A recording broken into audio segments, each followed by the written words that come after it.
tomorrow night, 6 Eastern. For the purse. He was grabbing it, and she was just tugging with him, refusing. Hey, where's the stroller at this point? And in between them. Is there anything in the stroller? The baby.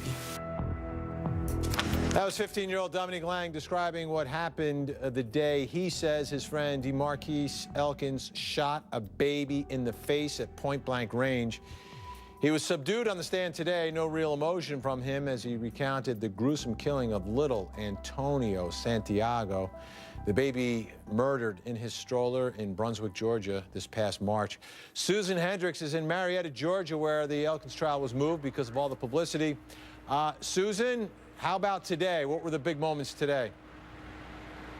Yeah, Vinnie, Lang was on the stand and he described what happened that day that little Antonio was shot, and it was chilling. He said he met up with Elkins early in the morning. They were walking in the neighborhood when they ran into Sherry West and her baby, pushing her baby in a stroller. Here's what happened next. What did he do with that gun? He struck Miss West in the face.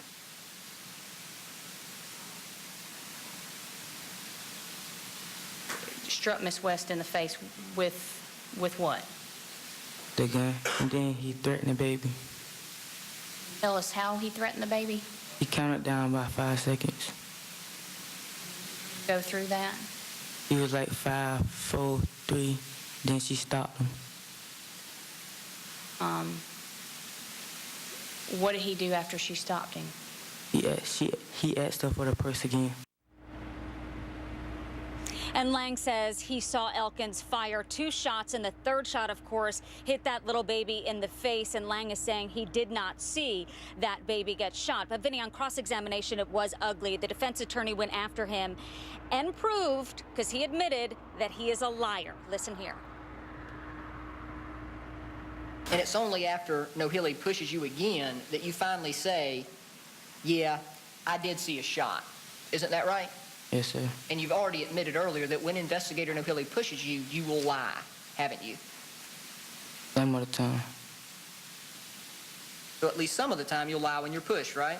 Yes, sir. A person who would do that's not the most honest type of person. Wouldn't you agree with that? Yes, sir. You would have to agree then that you're not the most honest type of person, wouldn't you? Yes, sir.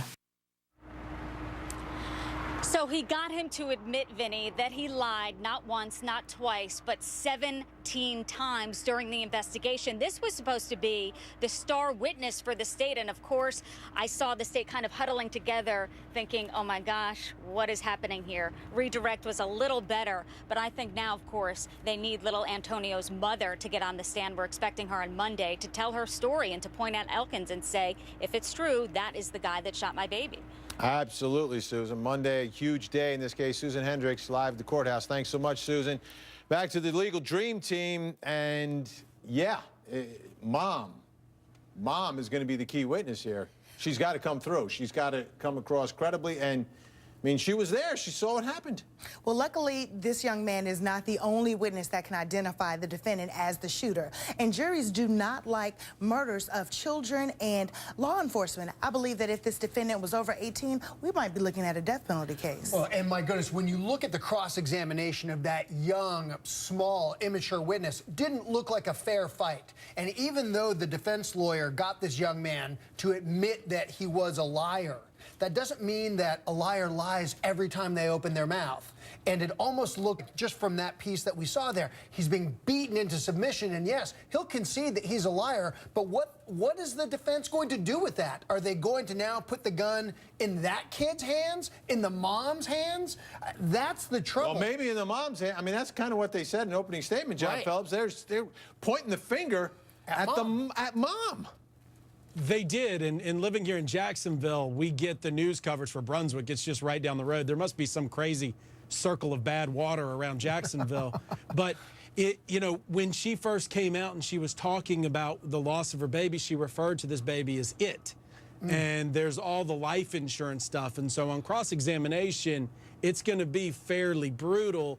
Now, again, with what Lang said, it still doesn't doesn't do much damage. Those 17 lies may be fairly inconsequential in the general scheme of things. I would expect him to lie if he was there when a baby was shot and killed, and he's being questioned because obviously he's a suspect in the whole thing. Yep. And they do tend to lie, and he's young and he's immature. But the bottom line, it just doesn't look good in front of the jury. Well, we take our witnesses as we get them. Every witness does not have a clear history, but they can definitely testify to what they saw. And sometimes the prosecution is going to have to explain that away and have the jury laser focused on what he saw. So what is the defense going to allege here? Some sort of conspiracy between this kid Lang and the mother, and this poor guy? DeMarquise had nothing to do with it? Well, who knows? I mean, we've got to get there when we get there, but the kind of noises that they were making in their opening statement about the insurance, about mom maybe not having clean hands, about the gunshot residue test that showed that mom had some gunshot residue on her, it actually puts the prosecutor in a rather unique position where they're now arguing against the reliability of gunshot residue tests, where they now have to talk about how easily it can be transferred. And I guess what they're going to have to say, it's either transferred or she was trying to stop the gun, or they were wrestling with the gun, or was so close. But we'll have some experts on that, hopefully, talk about that. All right, talk about, Dream Team. I think that's it for you guys. Great job. Great to have you aboard. Appreciate it. All right. Now get out. Talk about job security. Well, Antoinette Tuff, well, she's got it, and she deserves it. She's a school bookkeeper who helped talk down a gunman this week. I'll talk to Tuff's boss, the principal of McNair Elementary, and find out just how proud he is. And would you ever get this angry over a cup of coffee?